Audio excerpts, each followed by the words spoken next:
So awesome. Oh, and look, we've got people watching already. Thanks so much for joining us, everyone. Mhm. This is Cara Putman, and I've got my friend Bethany Turner here. And Hey guys. Bethany writes the funny books. She writes contemporary romance with this great sense of humor. And so, Bethany, can you tell us about your latest book? Sure.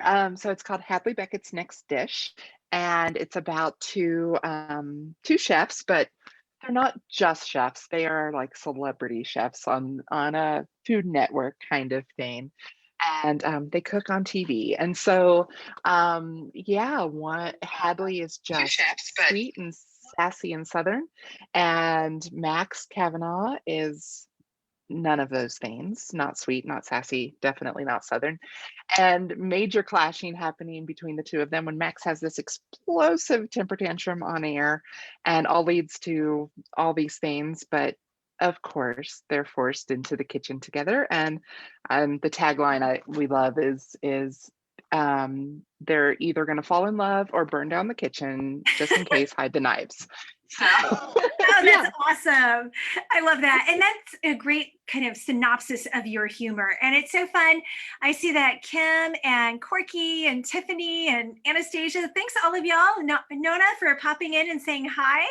And be sure and drop questions or comments or things like that.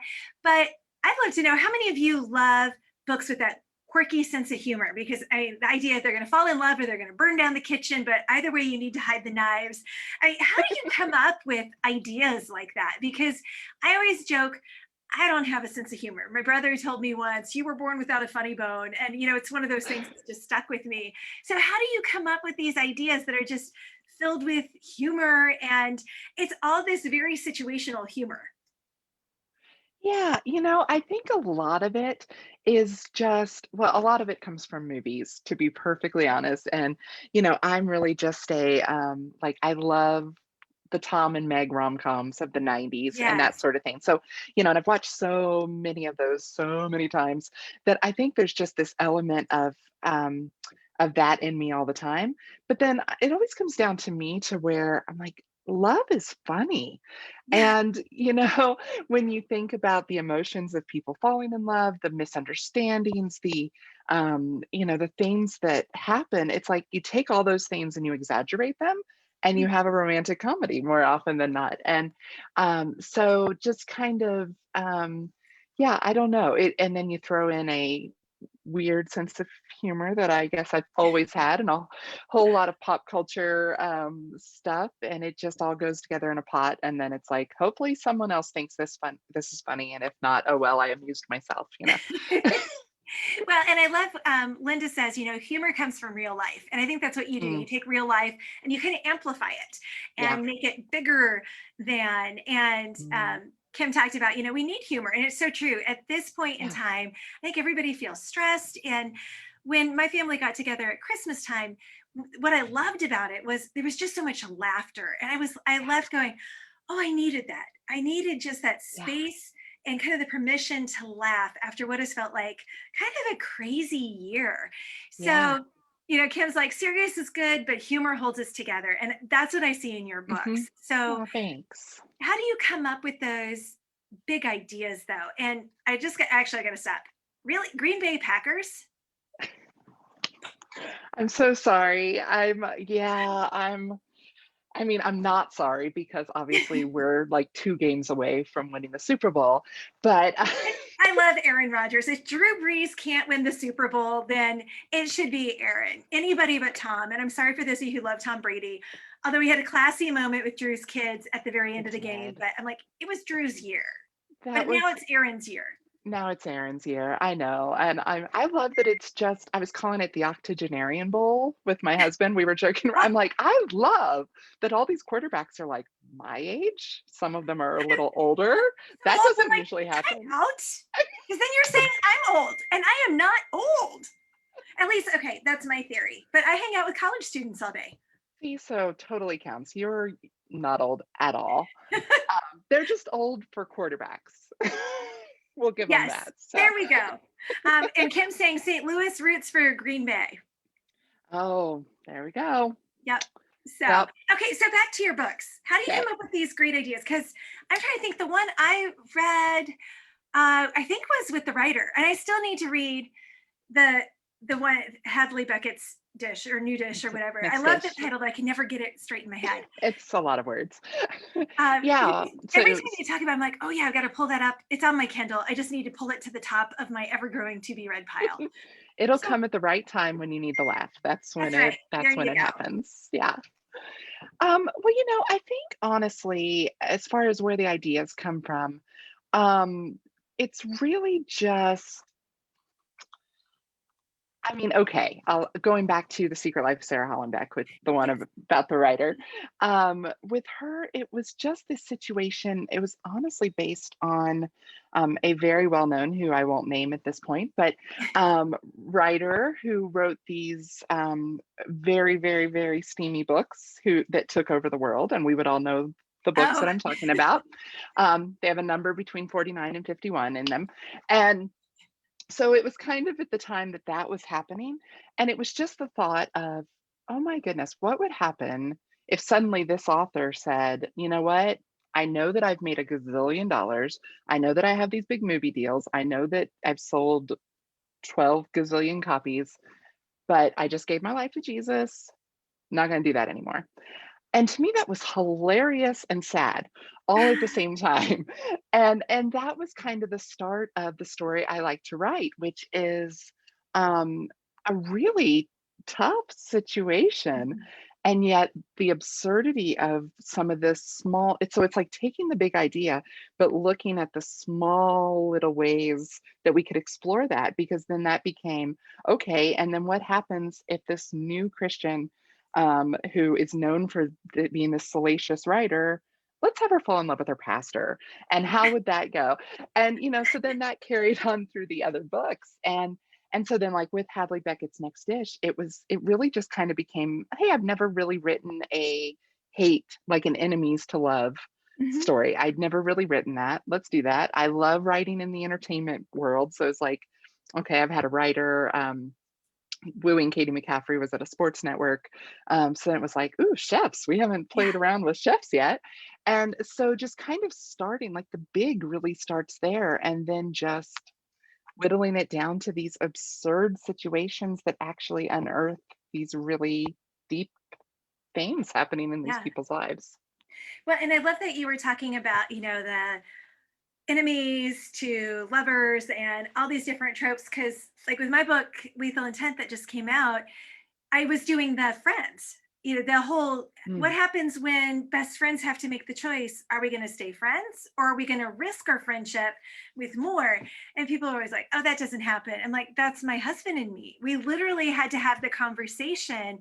Are we willing to risk our friendship on potentially something that's going to be more than that? And in a couple of weeks, we're going to have been married 25 years, wow. which I was like two when I got married. Yeah, Um, but you're it's young that for a same thing. quarterback. Yeah, exactly. And so, but it's that it's fun when you get to start playing with what's it like, because Right. Flight Risk was that whole they start out as enemies and they are in totally different courts. And so it creates a very different dynamic than when you've Mhm. got people who have all this history and have all this trust already. But now there's that fear of, well, what happens? Am I going to lose something really important to me? Is it worth it to me to risk that? And it's a totally Yeah. different set of almost working guide rails, or how's this going to Yeah. go? Yeah. Well, I know like my book, my second one, Wooing Katie McCaffrey, it's really Which is this, so fun too. thank you.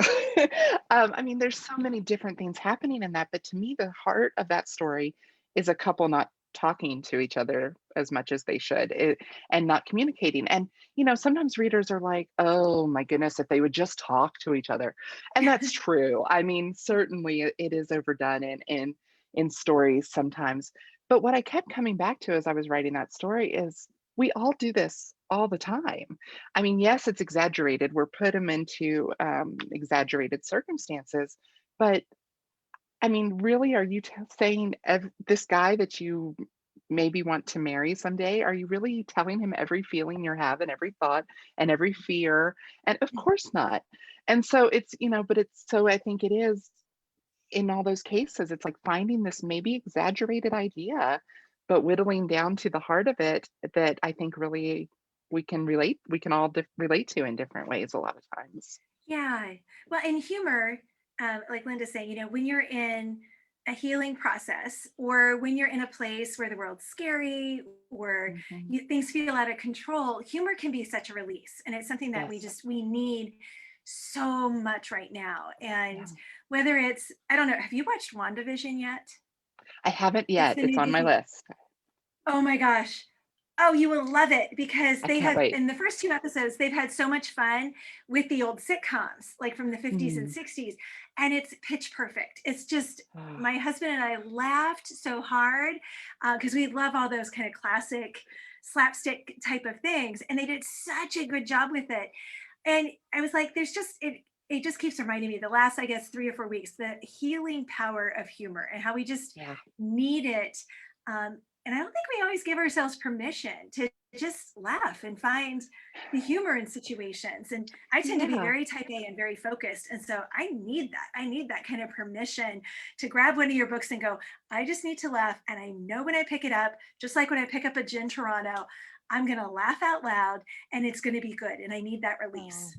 Well, and I think I agree with that so much. And I think that so often, especially um, when we are dealing with heavier issues and all of that, which, dealing with in romantic comedy and all that, but it's almost like we feel guilty, like we're not taking it seriously enough Yeah. sometimes. If we, and so it's like, oh, okay, I need to be miserable while I examine my soul and all this. And it's like, I don't think that needs to be the case. And don't get me wrong, I love a good cry as much as the next girl, and there's a time and a place for all of it. But yeah, just having that outlet of I mean, like through the whole pandemic so far, like the past 9 months probably, all I've watched is Cheers. I've watched old episodes of Oh, so Cheers, good.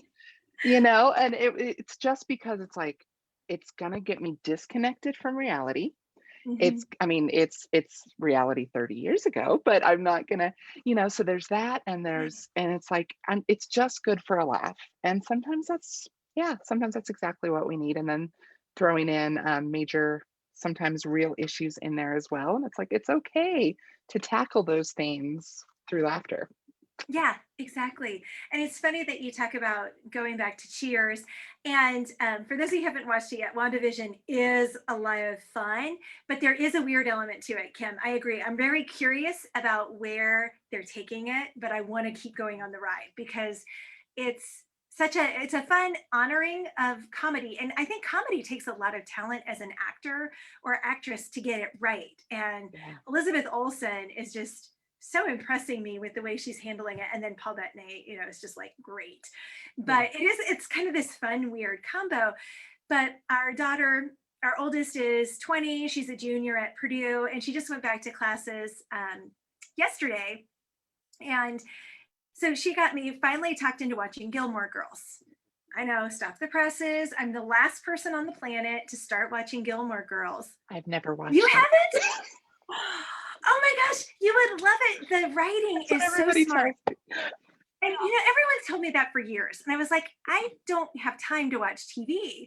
Right. But I was like, okay, it was important to Abigail. So I was like, okay, I'll make time for it. And the dialogue and stuff is so good. And then Mm. my son, our 17-year-old, has binged The Good Place. And so it was funny. I went from watching no TV to watching 2 episodes of Gilmore Girls, followed by an episode or two of The Good Place, because I could do it with my kids, but they're both so smart and funny. And I think it's been interesting to kind of step back and go, wow, I really need that right now. And I'm giving myself Uh-huh. permission to be like, it's okay. And then I can always find a writing reason that it's valuable for me to watch these. I can always That's do that. That's exactly why I have to watch You've Got Mail every month. It's research Oh, because I write I love, rom-coms. I wanted it to be you. I wanted it to be you so badly. Yeah. I love that movie. I It's never just get tired of it. Never. yeah, never gets old, never gets old. Oh, Golden Girls. You know, Linda, I haven't watched Golden Girls in forever, but that's another one. I know Janine Ross really, really loves Golden Girls. And I remember watching it Mm. like back when it was coming out and I was a teenager or whatever. Um, yeah, you don't talk about how she hasn't watched Gilmore's. Yeah, but I mean, I was the same way, and now I get it. Now I'm probably gonna, now the semester started today. I'm probably going to take a pause for a little bit, but I do have permission from Abigail to keep watching without her because she's already watched all of Well, it. there So you go. There there you you go. go. So, oh, and When Harry Met Sally, yeah, that's a fun one. Oh, yeah. Ah, Friends, they're so fun. Yeah, Mhm. my son binged Friends. It's funny how I binged Marvel, all the Marvel movies in order. Someone was talking about how they were watching Lord of the Rings. We did that with our kids because we've got two sets. We've got our older, we call them our bigs and our littles because there's a little bit of a gap between them.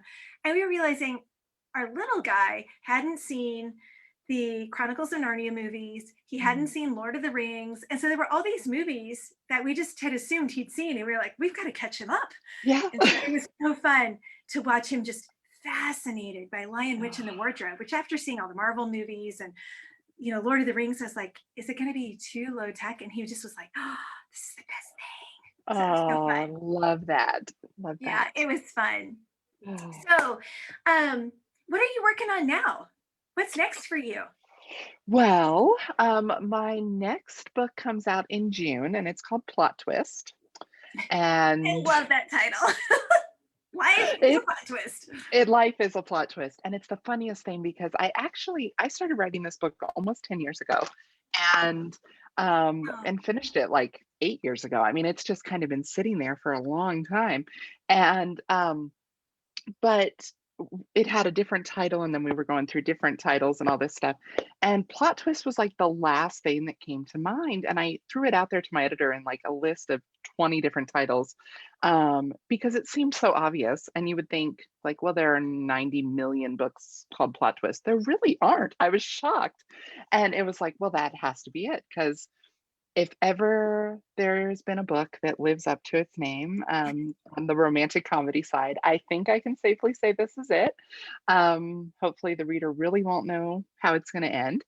Um, but it takes place actually over 10 years, and which I find so interesting now that I'm like, it was 10 years ago. And that, because it actually was in 2003 is when the book starts taking place. And then it takes place on the same date of each year for 10 years as we check in with these oh wow. characters. So does So it it takes place kind of from, have a groundhog feel to it, or not exactly. It's sort of like a, I don't know, almost a little bit of serendipity okay? um, in that regard, but it's really just it's these two characters who say they're going to meet back at the same coffee house 10 years from that day and make a movie together because she's a screenwriter and he's an actor. Oh, And but fun.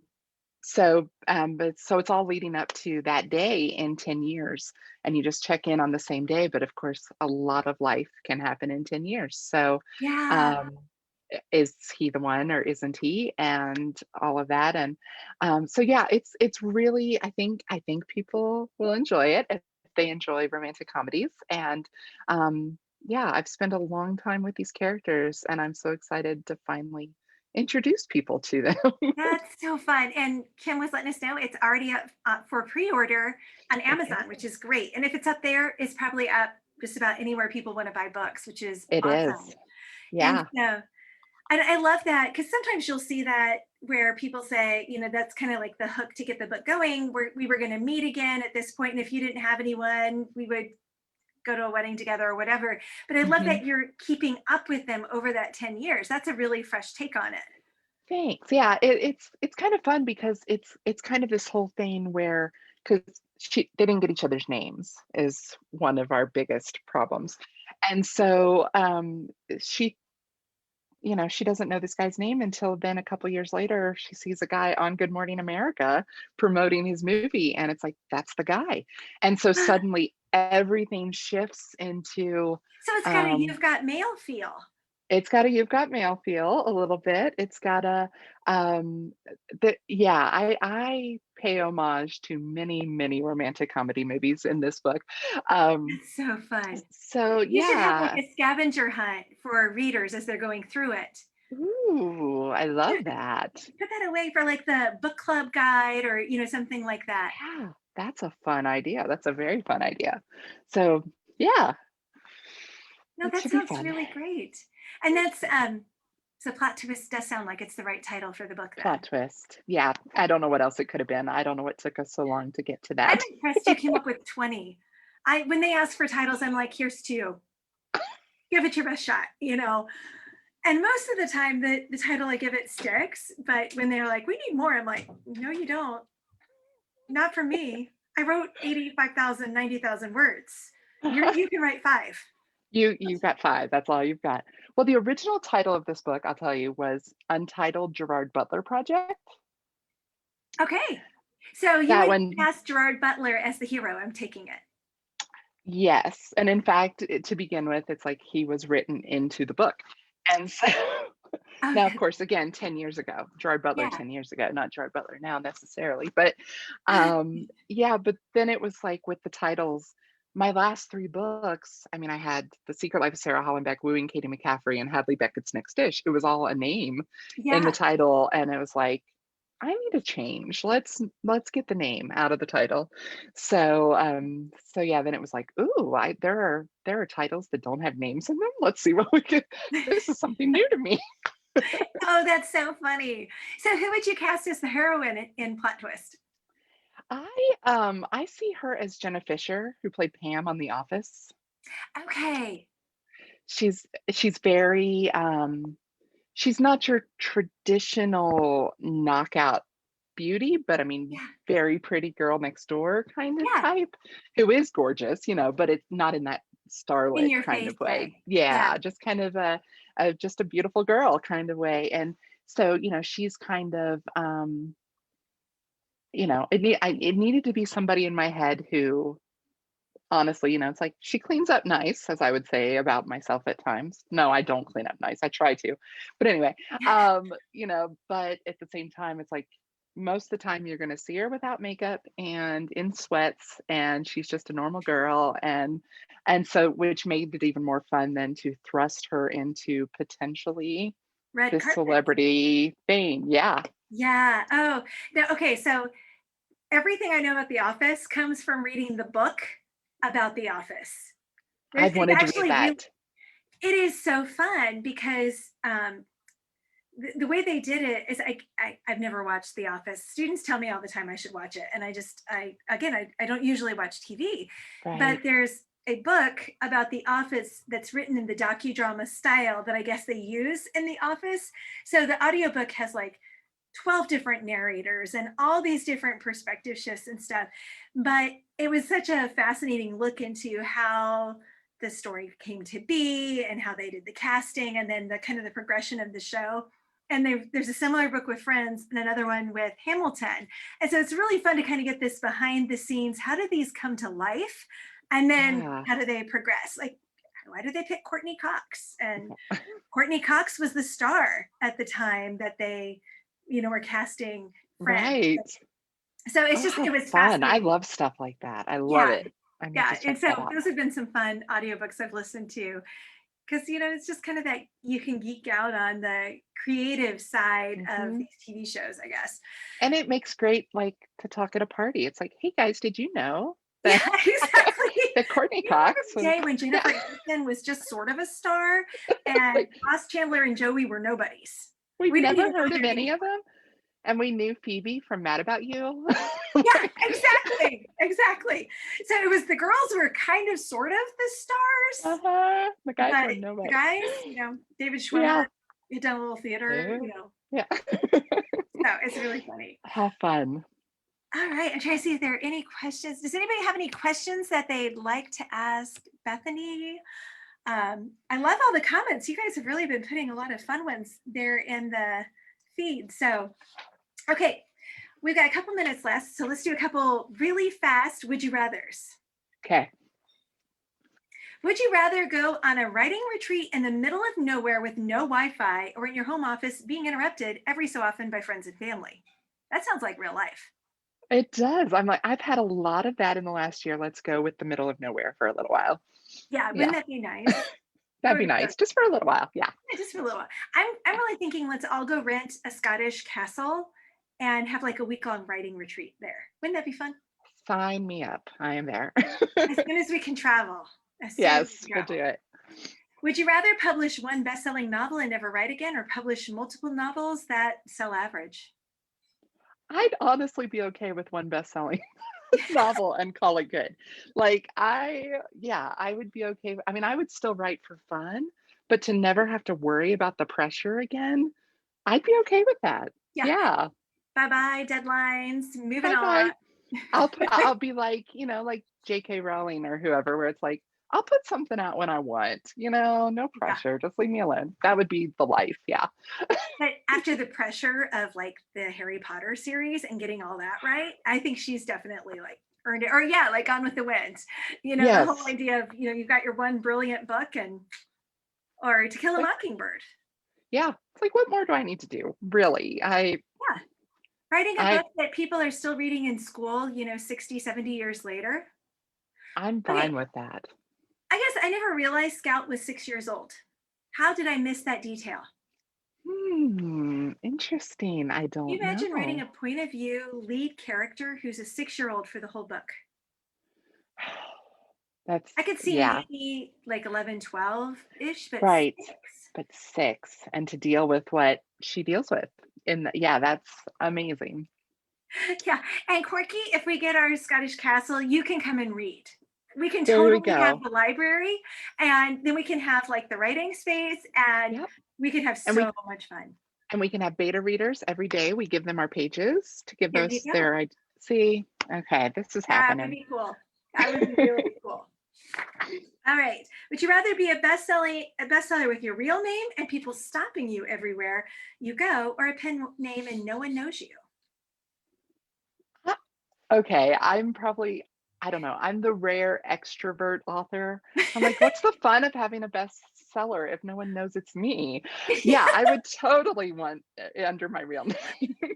How about I you? think you and I are the extroverts. It's so, well, and Colleen, but it's Yeah, so funny because there are so many writers are introverts, and it makes sense because you spend so much time in front of your computer. But that's why I'm like, hello, I'm let's like, do Facebook I Live. know. I get to go to more parties that way. I get to talk to more people. Yeah. Yeah, so definitely it needs to be my real name. Okay, I'm thinking the Scottish castle idea is taken off. I love Is it. it? That's really fun. Oh, okay. So let's see. Would you rather be rich and loathed or poor and well loved? Oh goodness.